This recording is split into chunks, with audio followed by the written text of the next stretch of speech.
my goodness, royal watchers and pop culture enthusiasts. Your friendly neighborhood entertainment commentator is back with some absolutely explosive news about what might be the most devastating 7 words ever uttered on late night television. Grab your popcorn and settle in, because what happened to Meghan Markle on The Tonight Show has sent shockwaves through Hollywood that are still reverberating from Montecito to Buckingham Palace.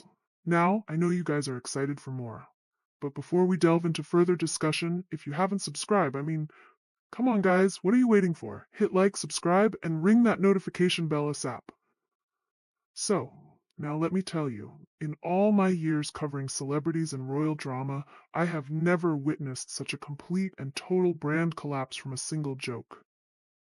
What should have been just another routine promotional appearance for Meghan on Jimmy Fallon's show, the usual softball questions, cute anecdotes, maybe a fun game, instead turned into the moment that potentially destroyed years of careful image crafting in less than 10 seconds. The catastrophic turning point came when Fallon, with that signature smirk of his, delivered what seemed like a throwaway line. Some people are princess material, others are yacht party material. Boom, just 7 words, but they landed like a nuclear bomb on Meghan's carefully constructed post-royal narrative. The studio audience didn't just chuckle politely, they erupted in unrestrained laughter, instantly validating every whispered rumor that circulated about Meghan's pre-royal past for years. You could literally pinpoint the exact moment backstage when Meghan's practiced smile reportedly faltered as she realized what had just happened. This wasn't just a casual roast or gentle ribbing. This was a public redefinition of her entire persona on one of America's most watched late-night shows. Fallon didn't just make a joke. He articulated what her critics have been suggesting for years, that perhaps Meghan's past was too Hollywood, too ambitious, too calculated to ever truly fit within the royal framework. What makes this situation so particularly devastating is how swiftly the joke spread across social media. Within hours, the clip had gone viral on TikTok, Instagram, and Twitter, spawning thousands of memes, edits, and duets. Hashtags like YachtGirlMeghan and Peer Princess were suddenly trending worldwide. For someone who has fought so fiercely to control her own narrative since leaving royal life, this represented the ultimate nightmare. A narrative completely beyond her ability to manage or contain. The truly brutal aspect of this situation is that Meghan found herself trapped in an impossible position. If she responded directly, she'd appear thin-skinned and defensive, confirming the joke had struck a nerve. If she remained silent, her lack of response would be interpreted as weakness or tacit acknowledgement. It was a classic no-win scenario that even the most skilled PR team would struggle to navigate. What's particularly telling about this whole fiasco is the deafening silence from Meghan's usual defenders.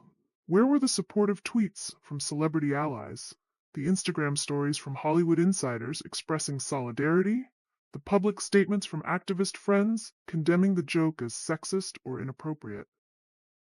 Their collective silence spoke volumes about how quickly the entertainment industry will distance itself from someone who's becoming a punchline rather than a powerhouse. The timing couldn't possibly have been worse for Meghan. She had just launched season 2 of her Netflix series With Love Meghan, a show reportedly designed to reframe her public image as more relatable and authentic. But now, instead of being judged on its content, the series was being mercilessly mocked, with Fallon's joke superimposed over clips of Meghan cooking jam in her lavish kitchen. One viral TikTok even showed her walking through a vineyard with added laugh tracks and the caption, "Yacht Girl in the Wild." This wasn't just mockery, this was complete sabotage of her carefully planned comeback. Behind the scenes, sources close to Meghan describe her as absolutely furious, reportedly in meltdown mode with tantrums, yelling, and demands for public statements. She supposedly felt deeply betrayed not just by Fallon, but by Hollywood itself, the very industry she emerged from and thought she understood.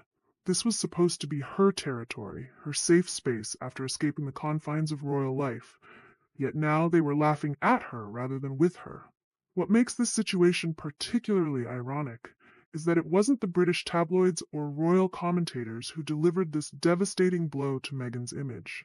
It was mainstream American media, the very audience she's been courting since relocating to California. This wasn't some stuffy royal expert or anonymous palace source. This was Jimmy Fallon, the affable face of NBC late night, delivering a joke that instantly redefined how millions of viewers perceive the Duchess of Sussex. The aftermath reportedly triggered a feeding frenzy among other late-night hosts who sensed blood in the water. Within days, other comedians were piling on with jokes about Meghan being cast in Pirates of the Caribbean, Return of the Yacht Girl, or suggesting her next Netflix special should be titled Duchess of Desperation. Once you become fair game in the comedy world, the pile-on is relentless and often impossible to recover from. For Meghan, whose entire post-royal identity has been built on controlling her narrative and presenting herself as a victim of unfair media treatment, this represented the ultimate reversal of fortune. She was no longer the subject of sympathetic Oprah interviews or carefully crafted documentaries. She was now the punchline of late-night monologues, with millions of viewers laughing along at her expense.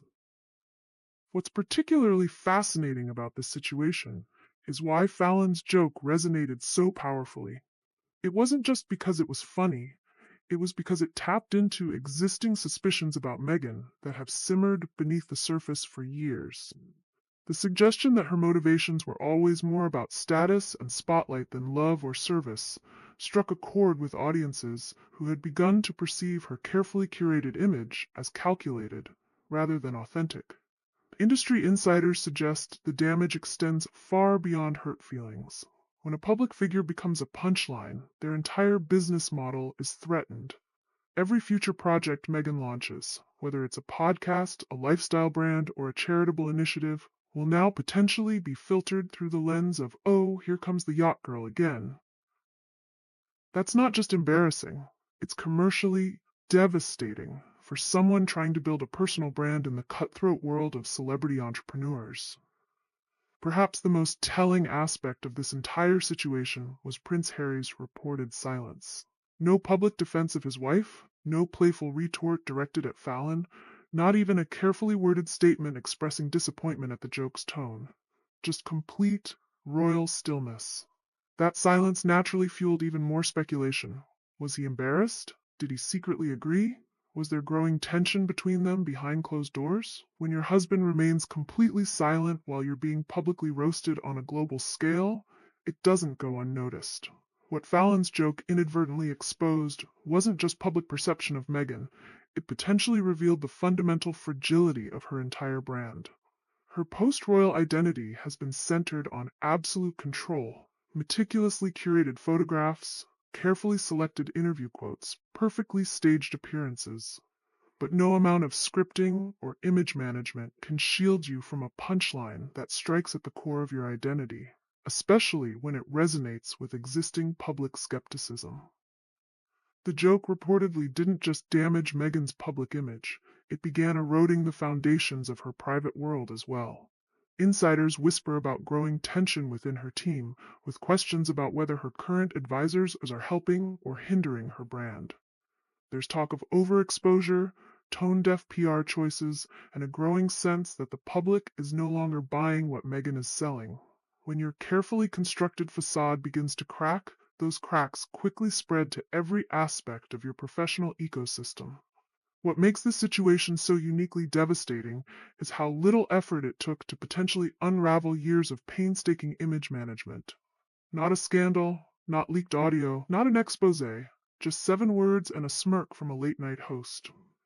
In that instant, Meghan's carefully crafted second act reportedly began to crumble.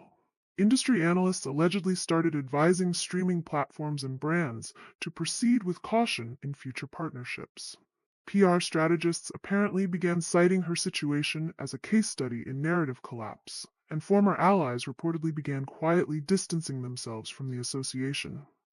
The most heartbreaking aspect of this for Meghan must be the realization that the joke will likely outlive her Netflix series, her charitable initiatives, and all her PR damage control efforts.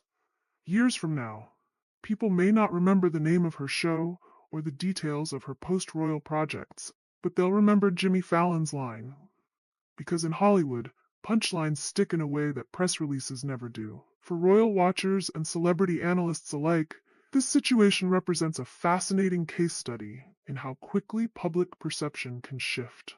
One day, you're gracing magazine covers, hailed as a brave disruptor of outdated traditions, and the next, you're the punchline of a monologue that garners millions of views before breakfast. It's a stark reminder of the brutal volatility of fame in the social media age. What's particularly ironic about this whole situation is that Meghan left royal life partly to escape what she perceived as unfair media treatment and gain more control over her narrative. Yet now she finds herself in potentially an even more vulnerable position, at the mercy of American late-night comedy, where the rules of engagement are far less formal than those governing royal coverage. At least Palace Protocol offered some guardrails. Hollywood comedy has no such boundaries. The question on everyone's lips now is, can Meghan possibly recover from this? History suggests that once public perception shifts this dramatically, the road back is extraordinarily difficult. When audiences begin to see you as inauthentic or calculating, every subsequent action is viewed through that skeptical lens. Even genuinely compassionate gestures are dismissed as PR moves, and genuine emotions are questioned as performance.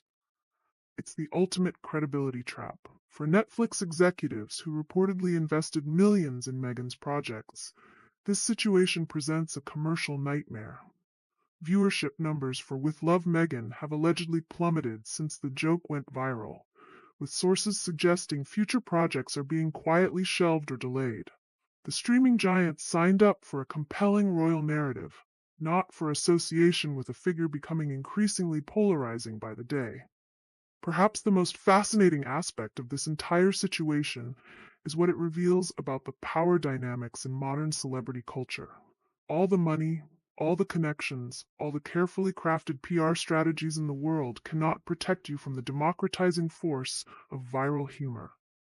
In one moment on The Tonight Show, the carefully constructed narrative of the victimized Duchess speaking her truth was potentially replaced by something far less flattering, and no amount of controlled interviews or Netflix documentaries may be able to fully restore what was lost. As this story continues to unfold, one thing is increasingly clear. In the battle between carefully managed image and uncontrollable public perception, perception almost always wins. Meghan Markle, who has built her entire post-royal identity on controlling her narrative, now finds herself at the mercy of forces far beyond her control. The unstoppable momentum of a joke that struck too close to home and an audience all too eager to believe it. Ta-ta, and bye for now.